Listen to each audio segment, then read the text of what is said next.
একজন হিন্দু ইসলাম নিয়ে শুধু মহা শব্দটা দিয়েই লিখেছে এই কথাগুলো। মুহাদ্দিস মাওলানা শব্দে ম আছে ভরা,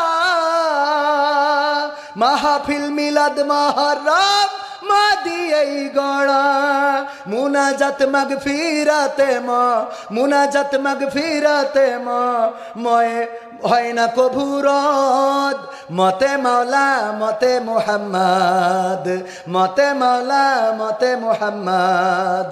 মুজাহিদ মুজাদ্দিদ মুফতি মুআল্লিম মিম্বর, মিয়া মুন্সি মোল্লা লিখতে মা বর্ণের দরকার। মুজাহিদ মুজাহিদ মুজাদ্দিদ মুফতি মুআল্লিম মেম্বার, মিয়া মুন্সি মোল্লা লিখতে মা বর্ণের দরকার। মুস্তাদি মুসাল্লি যে জন